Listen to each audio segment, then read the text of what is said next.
Welcome to the learners planet. आज मैं आपके लिए बाल वाटिका कार्यक्रम की कार्य योजना साझा करने जा रही हूँ। ये कार्यक्रम आंगनबाड़ी और कक्षा 1 के लिए तैयार किया गया है। इसकी जो योजना है वो समयबद्ध तरीके से तैयार की गई है। 12 सप्ताह की कार्य योजना है और इसका संचालन अप्रैल से निरंतर किया जा रहा है। तो 1 अप्रैल से लेकर 20 अप्रैल के मध्य बच्चों का नामांकन चहक मीटिंग के अंतर्गत उनके अभिभावकों का अभिमुखीकरण किया जा चुका है।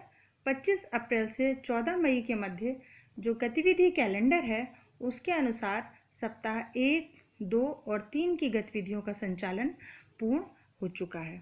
तदुपरांत ग्रीष्मावकाश पड़ने के कारण विद्यालय बंद हो गए थे और 16 जून से विद्यालय खुलने के साथ ही 25 जून तक 3 सप्ताह जो पूर्व में व्यतीत हो चुके हैं उनकी गतिविधियों को दोहराना तथा जो गतिविधियां छूट गई हों किसी कारणों से उनका संचालन किया जाना है। 27 जून से 30 जुलाई तक सप्ताह 4, 5, 6, 7 और 8 की गतिविधियों का संचालन विधिवत विद्यालयों में किया जाना है।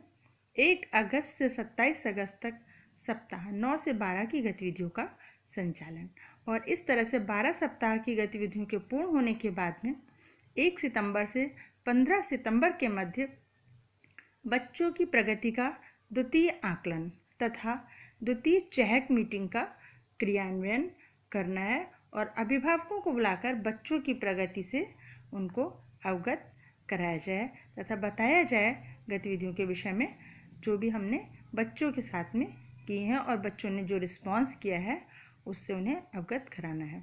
जो गतिविधियां कक्षा में संचालित की जानी है उनका भी सत्रों में विभाजित करके पूरी रूपरेखा तैयार की गई है। जैसे कि सबसे पहले जब हम दिन का प्रारंभ करते हैं तो स्वागत सत्र, उसमें प्रार्थना कराना, व्यायाम, विभिन्न प्रकार से स्वास्थ्य की जांच बच्चों की तथा बच्चों से मुक्त बातचीत के जरिए उनको सहज बनाने के साथ ही दिन का प्रारंभ किया जाता है।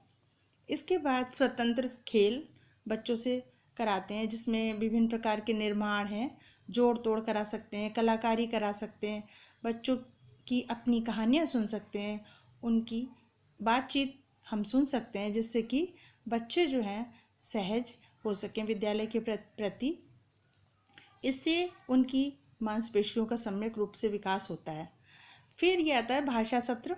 भाषा सत्र के अंतर्गत बच्चों की जो बोलने की क्षमता है उस पर हमें काम करना है। विभिन्न प्रकार की कहानियाँ सुनना और सुनाना, बच्चों से प्रश्न करना या उनके प्रश्नों को सुनना, चित्र पठन और उस पर चर्चा, पशु पक्षियों की आवाज़, तुकांत कविताओं का पाठ, शब्दों को पहचानना या लोगोग्राफिक जो कार्य है उस पर हम भाषा सत्र में काम करते हैं। फिर कला सत्र आता है। कला सत्र के द्वारा बच्चों की कलात्मकता है, रचनात्मकता है और कल्पनाशीलता का जो है वो विकास करते हैं। इसके अंतर्गत कागज़ की गेंदें बनाना, मुक्त चित्रकारी करना, चित्रों में रंग भरना, रेत व मिट्टी पर आकृतियाँ बनाना तथा अंगूठे की छाप से विभिन्न प्रकार की गतिविधियाँ बच्चे करते हैं।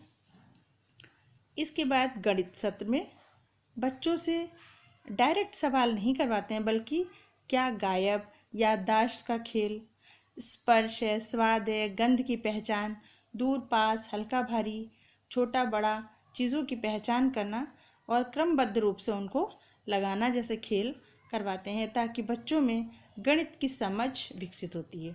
और सबसे अंतिम सत्र हमारा बाहरी खेल जो है वो खिलवाए जाते हैं क्योंकि बच्चे इस तरह से क्लास में बैठे बैठे थोड़ा बोर होने लगते हैं तो उससे हटकर जैसे हरा समंदर, तोते का हुक्म, रेलगाड़ी, गोल गोल धप, पोशंपा व पोशंपा इत्यादि खेल या स्टापू का खेल बच्चों को खिलवा सकते हैं जिससे बच्चे खुश होकर के जो पूरा दिन है उनकी गतिविधियां संपन्न करते हैं और अंत में गुड बाय टाइम में उनसे बातचीत कर सकते हैं। उनके प्यारा खेल कौन सा है, प्यारा दोस्त कौन है, क्या खाना पसंद है, उनको कौन सी मिठाई पसंद है या आज का दिन तुम्हें कैसा लगा, इस तरह की बातों पर हम चर्चा करके सत्र को समाप्त करते हैं। तो ये विभिन्न प्रकार की गतिविधियां जिससे कि बच्चों का शारीरिक, मानसिक कलात्मक, कल्पनाशीलता और भावनात्मकता का विकास अच्छी तरह से हो सके, ये खेल खेल में बच्चों के अंदर हम विकसित करने का काम बाल वाटिका का कार्यक्रम में करते हैं। तो इस तरह से अगर आपको हमारी ये वीडियो अच्छी लगी हो तो प्लीज़ लाइक करें, शेयर करें, कमेंट करें और चैनल को सब्सक्राइब करें। Thank you.